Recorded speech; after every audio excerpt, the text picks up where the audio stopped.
January 17th, 1945. The air was sharp, bitter, cutting through the trenches and foxholes like an invisible blade. Snow crusted over churned mud, hiding the craters left by artillery fire. The distant rumble of tanks rolled across the horizon, a metallic heartbeat that seemed to echo through the frozen forests. In the center of a battered clearing, one Sherman tank sat unusually still, its crew huddled inside, frost clinging to their helmets and jackets. Inside, the gunner adjusted his sights, eyes narrowing at the horizon, fingers stiff from the cold but steady. He had done something no manual suggested, no instructor recommended, and no commander expected. The main gun faced backward, a deliberate and daring setup born out of necessity, ingenuity, and sheer desperation. Around him, the battlefield was chaos. Burned-out vehicles smoldered in the snow, and scattered German infantry cautiously probed the lines. Yet in that moment, nothing mattered except the angle of fire, the cold metal beneath his hands, and the precise timing of his decision. This small, audacious act would soon turn a single Sherman into a force that no enemy could ignore, reshaping the course of that winter battle. In the winter of 1944, the war in Europe had entered a new brutal phase. The Allies had crossed into German-held territory following the Normandy landings, and each mile forward was paid in blood and iron. Tanks were no longer symbols of mobility alone. They had become the linchpins of survival, the difference between holding a line and being overrun. The M4 Sherman, the workhorse of the U.S. armored divisions, had seen countless engagements, but its reputation for reliability often came with a quiet acknowledgement of its limitations. The Sherman's 75mm gun could penetrate light armor, but against the heavier German Panthers and Tigers, it required skill, patience, and sometimes unconventional thinking. Crews learned quickly that terrain and tactics often mattered more than raw firepower. Snow-covered forests, icy roads, and cratered fields were not just obstacles. They were opportunities for those who understood the battlefield's subtle language. Soldiers on both sides endured freezing temperatures that sapped morale and made machinery prone to failure. Engines choked in the cold, tracks froze over, and visibility dropped to a few dozen meters in heavy snowfall. The psychological weight of constant vigilance was crushing. One mistake could mean destruction in an instant. Amid this, units began to rely on small improvisations, often unapproved, to gain any advantage in the unforgiving environment. One Sherman crew, assigned to a quiet sector near a small village, found themselves under repeated harassment by German armored patrols. Every advance they attempted was met with well-coordinated fire, forcing them to retreat and reconsider standard procedures. The gunner of this crew, a man known among his peers for precise marksmanship and unconventional thinking, began noticing patterns in the enemy's movements. German tanks often exposed their flanks, assuming that a frontal assault was the only threat. It was a detail small enough to be overlooked, but large enough to exploit. Supplies were limited, reinforcements delayed, and communications intermittent. Commanders encouraged initiative, but warned against deviation from protocol. Yet in these frozen woods, rigid adherence could mean annihilation. The gunner's mind worked in tandem with the chaos around him, analyzing angles, distances, and firing arcs. While his comrades worried about immediate survival, he envisioned a tactic that would turn their disadvantage into opportunity. The Sherman's main gun, usually aimed forward to engage oncoming threats, could be rotated and fired in a reverse position, varying a retreat or creating an ambush unseen by the enemy. Such a maneuver had no precedent in training manuals, no guarantee of success, and carried significant risk. One misalignment, one miscalcul. Inside the tank was a stark contrast to the chaos outside, a microcosm of the larger war. Every soldier understood that the winter campaign demanded more than courage. It demanded invention. Maps were studied repeatedly, coordinates plotted, and enemy routines memorized. The gunner prepared meticulously, adjusting sights, accounting for recoil and trajectory, and rehearsing sequences in his mind. Around him, the crew played their roles, trusting instinct and training. This careful preparation was more than mechanics. It was an act of survival, a strategy built on observation, intuition, and an understanding that conventional tactics might fail. As night approached, snowflakes drifted down over the scarred landscape, muting sound and hiding movement.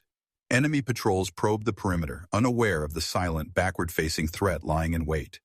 The Sherman, seemingly passive, held the potential to become an instrument of precise, devastating force.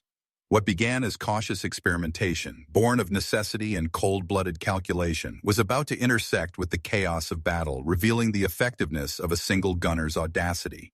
It was a moment when skill, courage, and circumstance would combine to produce an outcome no one had anticipated, a turning point that could alter the course of a small but significant engagement in the winter of 1945. The following morning, the battlefield remained a frozen expanse of mud, snow, and shattered machinery. German patrols advanced cautiously, testing every road and hollow, expecting resistance in predictable ways. The Sherman crew knew that standard tactics would likely fail. The heavier German tanks could pierce their armor at close range, and every maneuver forward exposed them to coordinated fire. Communications with higher command were sporadic, leaving local decisions in the hands of small unit leaders. The gunner, already aware of the enemy's predictable flanking movements, began to consider more radical options. In a moment of quiet calculation, he realized that if the Sherman's gun were reversed, the tank could cover avenues of approach that the Germans assumed safe. It was a dangerous gamble. Firing backwards required precision, timing, and coordination with the rest of the crew. Any miscalculation could render them vulnerable, but the potential payoff was enormous.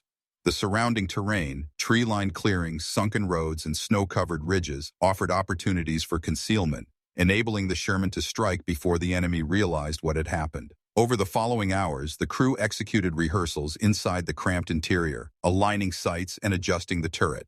Each soldier knew their role. The gunner held the most responsibility, balancing the risk of experimentation with the imperative of survival. As dusk approached, the gunner positioned the Sherman in a narrow defile, using the natural landscape as cover. The enemy, expecting another frontal engagement, advanced with confidence, unaware of the trap that awaited them. Snow muted the sounds of engines and footfalls, amplifying the element of surprise. When the first German tank crested the ridge, the backward-facing gun swung into action with clinical efficiency, catching the enemy off guard. Within moments, the careful preparation paid off. Shots struck precisely, disabling the lead vehicle and sending the column into confusion. The psychological shock was immediate. German crews hesitated, recalculating their approach in real time under fire they had not anticipated. This unconventional tactic transformed the Sherman from a standard medium tank into a sniper-like instrument of war, capable of controlling the battlefield from a position the enemy assumed safe. The success depended not on brute force alone, but on the meticulous application of observation, timing, and mechanical understanding. Soldiers on both sides came to recognize that innovation, even in a machine designed for standardized, survived, inflicted significant damage, and proven that unconventional thinking could triumph where doctrine and numbers might fail. The stage was now set for a closer examination of the human, tactical, and technological angles that made this moment not just possible, but historic. The human element on that frozen battlefield was as decisive as any piece of machinery. The gunner, a man of quiet resolve, understood the stakes in a way few could. Months of engagements had honed his instincts, teaching him to read the subtle shifts in terrain, the rhythm of enemy movements, and the faintest indicators of threat. His hands, chapped and stiff from the cold, moved with practiced precision, adjusting the Sherman's controls, calibrating sights, and anticipating recoil. Each decision carried weight. A single error could destroy the tank, or worse, cost lives. Around him, his crew mirrored his focus, sharing a silent understanding that survival depended on collective discipline. They trusted him implicitly, knowing that the unconventional choice to orient the main gun backward was born from both necessity and deep comprehension of armored warfare. Fear was present, but it was controlled, channeled into deliberate action rather than paralyzing indecision. The gunner's courage was not reckless, it was calculated, tempered by experience, and amplified by the trust of his comrades. This human dimension, the interplay of skill, courage, and instinct, was foundational to the success of the operation. Tactical considerations shaped every aspect of the engagement. The Sherman's placement was meticulously planned, taking advantage of natural terrain features that offered concealment and fields of fire. The crew analyzed enemy patrol routes, noting the predictability of German armored maneuvers through narrow passes and defiles. Using this information, the gunner positioned the Sherman to cover approaches the enemy deemed safe, exploiting overconfidence and habitual movements. The tactical brilliance lay not in brute force but in disruption, breaking enemy rhythm, creating uncertainty, and maximizing the psychological impact of surprise. By firing backward, the Sherman could engage without exposing its frontal armor, reducing vulnerability while maintaining lethal effectiveness. Communication between the crew and observation posts ensured precise timing, coordinating shots to control the battlefield. Each shell fired was not just a mechanical action, but a deliberate interruption of enemy planning. In this way, the Sherman became more than a vehicle. It became a node of tactical influence, a silent manipulator of the engagement's flow. The effect on the enemy was immediate. Hesitation, disorganization, and confusion spread through their ranks as they confronted an unexpected and inexplicable threat. Technology, too, played a crucial role.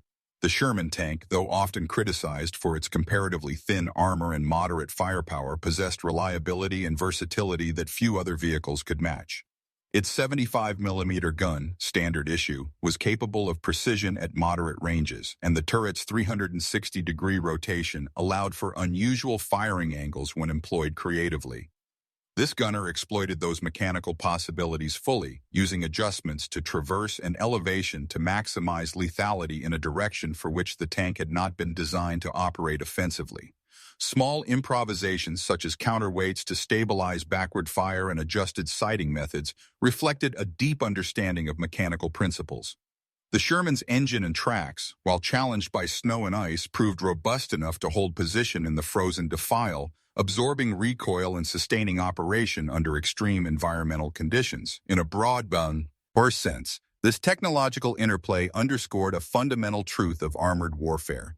Innovation often depended less on the weapon itself and more on the operator's ability to exploit its capability. The machine became an extension of the gunner's skill, a precise instrument capable of turning a defensive posture into overwhelming offensive effect. This combination of human skill, tactical ingenuity, and technological exploitation created a synergy that would define the engagement. Each element reinforced the other, amplifying effectiveness beyond what raw numbers or conventional doctrine might predict. The gunner's calm, meticulous focus, the tactical positioning of the Sherman in frozen terrain, and the mechanical potential of the tank working in concert allowed a single crew to achieve results disproportionate to their size. What might have been a standard winter skirmish became a study in the power of improvisation and adaptation. The battlefield, often cruel and unforgiving, revealed that human decision-making under pressure could bend even rigid systems, turning perceived weaknesses into decisive strengths. As the initial shots rang out from the backward-facing Sherman, the enemy was forced into reactions, unaware that they were confronting a problem they had never anticipated.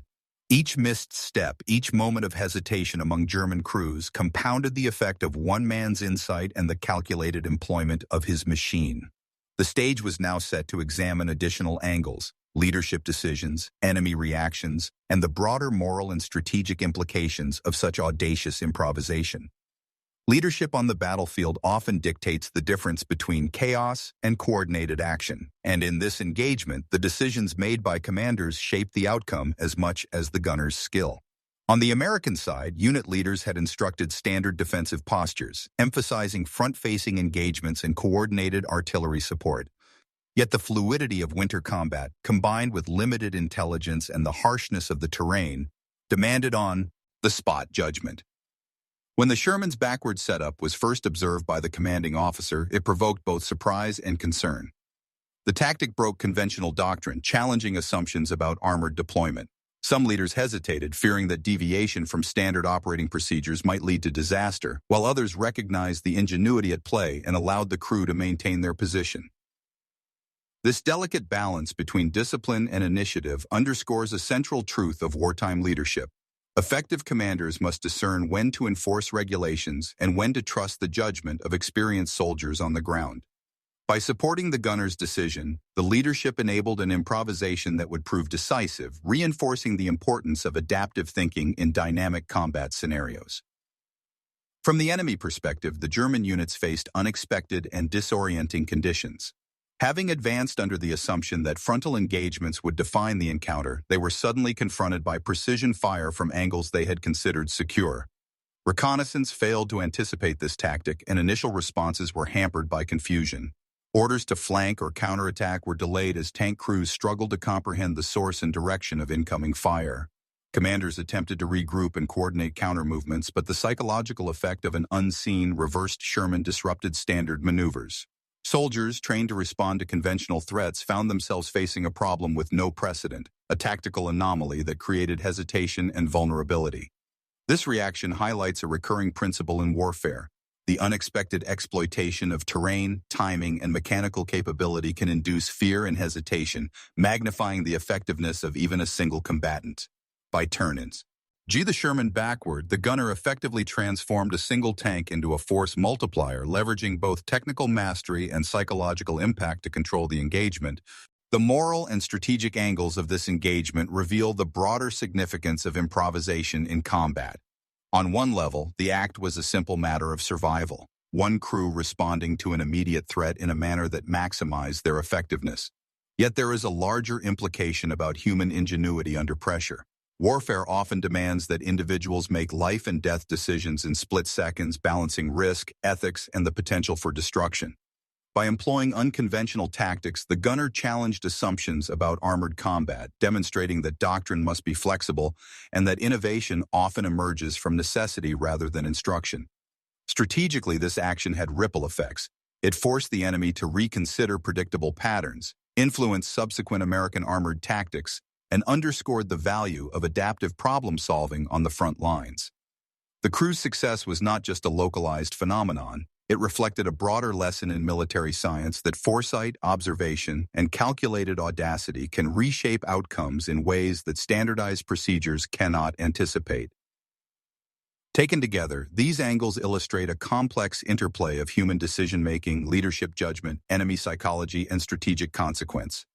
The gunner's backward-facing Sherman was more than a clever trick. It was a convergence of preparation, ingenuity, and opportunity. Each factor amplified the others. Leadership tolerance enabled the innovation, enemy assumptions magnified its impact, and the moral and strategic implications extended beyond the immediate engagement. The stage was now set for the pivotal turning point, the moment when these factors would collide in decisive action. What had been preparation, calculation, and experimentation would now become concrete, catastrophic effect on the battlefield. The Sherman, positioned with precision and manned by a crew synchronized in purpose, was ready to change the course of the engagement, demonstrating that even in war, ingenuity could overcome limitations of technology, doctrine, and circumstance.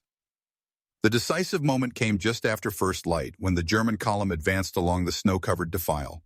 Visibility was low, the air brittle with cold, and the ground crusted with ice and mud. The Sherman, positioned with meticulous care, remained almost invisible amid the white landscape, its tracks masked by snow and its silhouette broken by fallen trees. Inside, the gunner's fingers moved with precision, adjusting the elevation and fine-tuning the sights. He had rehearsed this configuration in his mind countless times. Now every calculation mattered. At 07:12, the lead German Panther appeared over the ridge, unaware that the Sherman's gun faced directly toward it. The first shot struck with clinical efficiency, hitting the Panther's side armor and immobilizing it instantly. The column behind hesitated, confusion spreading as the unexpected strike defied all known tactics. The gunner did not pause. Each shell fired from the backward-facing gun disrupted formations, disabled vehicles, and created a chain reaction of panic. German crews scrambled to identify the source of fire, their advance faltering as they realized the danger came from a direction they considered secure. The Sherman's crew operated with seamless coordination. Loaders fed rounds precisely. The driver adjusted the tank to maintain optimal firing angles, and the gunner calculated trajectories with calm certainty. Snow kicked up around destroyed vehicles, mixing with smoke and the scent of burnt fuel, creating an eerie tableau of chaos frozen in time. From observation points, Allied infantry witnessed the unusual effectiveness of a single Sherman, and morale surged among troops who had endured weeks of grueling winter combat. The psychological effect on the enemy was as potent as the physical destruction. Hesitation turned into retreat, retreat into disorder, and disorder, begun as cautious improvisation, had become a tactical revelation, demonstrating that innovation could outmatch superior armor and numerical advantage. The frozen terrain, once an obstacle, amplified the effect. Defilade lines channeled enemy movements directly into the Sherman's line of fire, while snow dampened the sound of the tank's engines until the first shot revealed its presence. In less than an hour, a small segment of the battlefield was effectively controlled by a single crew employing ingenuity, patience, and lethal precision. By 08:10, the initial German countermeasures were underway, but confusion and panic hampered effective response. The Sherman had already reshaped the battlefield, transforming from a standard medium tank into an unanticipated sniper platform capable of dictating enemy action. This extraordinary moment of improvisation and skill would define the engagement, demonstrating how knowledge, preparation, and audacity could overcome superior numbers and expectations. The winter morning's quiet, punctuated by precise, deadly fire, marked the beginning of a chain of events that would irreversibly alter the course of this skirmish, setting the stage for continued destruction and tactical mastery. By mid-morning, the battlefield had been transformed into a scene of controlled chaos. The German column, initially confident in their advance, now struggled to regroup under the relentless, unexpected fire. The Sherman's backward-facing gun remained a constant threat, every shot precise and devastating. The gunner maintained an almost unnatural calm, calculating angles, distances, and timing with a focus honed through countless drills and combat experience. The enemy's attempts to flank or approach from other directions were stymied by the terrain, which the crew had studied and exploited meticulously. Each shell fired immobilized vehicles, disrupted formations, and amplified confusion. The snow, thick and unbroken in most areas, absorbed sound and muted engine noise, making the Sherman's strikes feel sudden and almost supernatural to those on the receiving end. German crews were forced into defensive positions, their movements hesitant, their communications frantic as they tried to identify the source of this unforeseen onslaught. By 09:20, 5 tanks had been destroyed, and the infantry accompanying them retreated behind cover, unsure how to respond to the unconventional tactics they faced. Reports from survivors later recounted that the Sherman seemed to operate independently, appearing where least expected, striking with deadly efficiency before vanishing behind ridges and tree lines. The psychological impact was as critical as the physical destruction. Hesitation and fear compounded the tactical advantage already established by precise positioning and timing.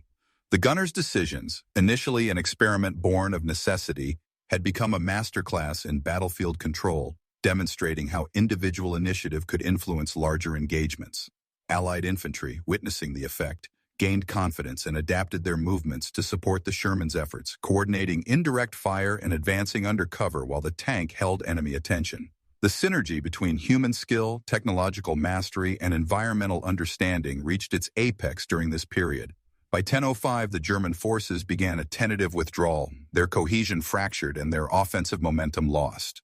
Each backward shot from the Sherman had exacted both material and psychological tolls, illustrating how ingenuity could compensate for disadvantages in armor, firepower, or numbers.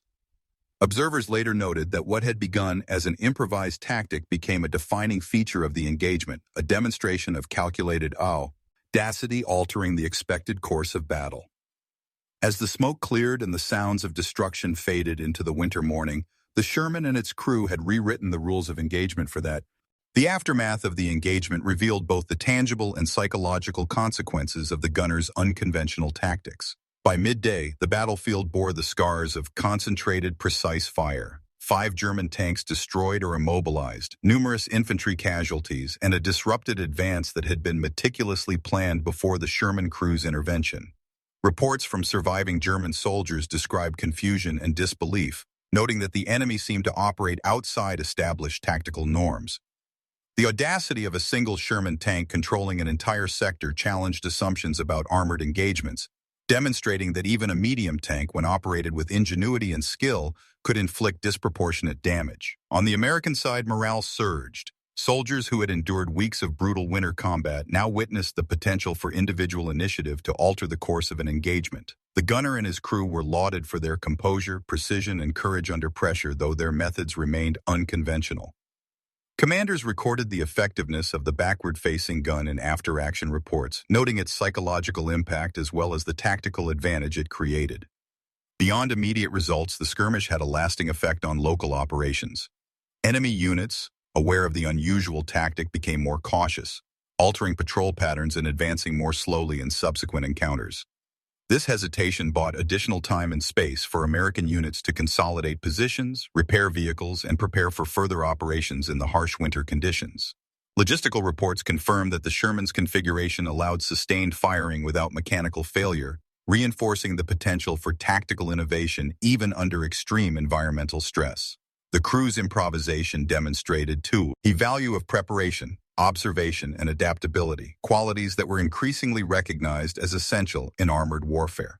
The psychological toll on German troops was evident. Survivors recounted the shock of being targeted from angles they assumed safe, creating hesitation that could be exploited in future operations. Casualty reports and battlefield surveys underscored the scale of destruction, several tanks rendered inoperable, numerous vehicles damaged, and the enemy forced to abandon planned maneuvers. The engagement became a case study in how careful observation, human skill, and tactical daring could multiply the effectiveness of limited resources. In the broader context of the winter campaign, the incident served as a lesson for both sides. Predictable patterns invite exploitation, and adaptability in the moment can yield decisive advantage. For the Sherman crew, the experience was both exhilarating and sobering. They had survived, inflicted substantial damage, and demonstrated that initiative and courage could turn disadvantage into opportunity. This realization, reinforced by immediate tactical success, laid the foundation for analyzing longer-term consequences, both for strategic planning and for the psychological impact on soldiers who witnessed the extraordinary effectiveness of innovation under fire. The stage was now set to explore the second part of the aftermath, examining recognition, continued enemy response, and the enduring lessons that emerged from this singular winter engagement. The second phase of the aftermath focused on longer-term consequences and the broader implications of the gunners' improvisation. In the days following the engagement, higher command reviewed reports from both frontline units and surviving German soldiers. The Sherman's unconventional backward setup was noted for its effectiveness, though some traditionalists expressed concern about the risks involved. Nevertheless, the immediate tactical gains were undeniable. Enemy forces adjusted their approach tactics, slowing advances and conducting more thorough recon. American unit, the crew received formal recognition for their ingenuity, though the emphasis remained on survival and precision rather than personal heroism. The success demonstrated how small-scale innovation could influence larger operational outcomes, reinforcing the value of training soldiers to think creatively under pressure.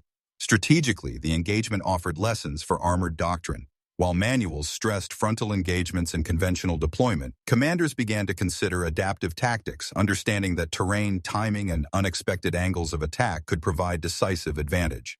The Sherman, a tank often criticized for its limitations against heavier German armor, was reevaluated as a platform for tactical ingenuity when operated by experienced and observant crews. On the battlefield itself, the engagement left a permanent mark. Destroyed vehicles, frozen craters, and disrupted lines that would be studied in after-action reports for months to come. The crew's success also inspired neighboring units, who adopted similar improvisational strategies when facing entrenched or heavily armored opponents. Perhaps most importantly, the event demonstrated the interplay between individual initiative and coordinated unit action.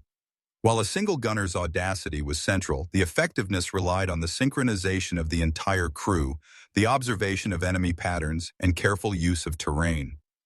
This cohesion under pressure exemplified how preparation, skill, and calculated risk could yield results far beyond the capabilities of conventional tactics. In retrospect, historians have cited the engagement as a remarkable example of how ingenuity in armored warfare could produce disproportionate results. The Sherman, once a medium tank among many, became a symbol of adaptive problem-solving, showing that even standardized machinery could be leveraged to extraordinary effect through human creativity and courage. The engagement left lasting impressions on all involved, shaping tactical thinking and demonstrating the profound impact of audacious, informed decision-making in the crucible of combat. As the snow settled and the battlefield quieted, the moment's significance endured, inviting reflection on the broader lessons of innovation, resilience, and the human capacity to turn necessity into decisive action. The winter battlefield was quiet now, a frozen expanse marked by destruction, but also by the ingenuity and courage of those who had endured it. The Sherman's backward setup, a simple yet audacious innovation, had transformed a routine engagement into a moment of tactical brilliance. It was a testament to the human capacity to adapt, to see opportunity where others saw only risk, and to act decisively under pressure. In the machinery of war, it is often the individual's insight, the careful observation of terrain and enemy behavior, that turns the tide. The gunner's actions illustrated that technology alone does not win battles. It is the mind behind the weapon, the discipline of the crew, and the willingness to embrace calculated risk that create decisive advantage. Beyond the immediate destruction, the event left a lasting mark on doctrine, morale, and the understanding of armored warfare. It challenged assumptions about the Sherman's limitations, emphasized the value of improvisation, and demonstrated that a single, well-prepared action could ripple through the battlefield, shaping outcomes far larger than the engagement itself. As snow fell softly over the scarred landscape, it was a quiet reminder that even in the deadliest conflicts, human ingenuity and courage endure. The Sherman, frozen in the winter light, became more than metal and firepower. It became a symbol of adaptive thinking, precision, and the relentless pursuit of advantage in the harshest conditions. In history, it stands as a moment where preparation met opportunity, where daring met calculation, and where one crew's innovation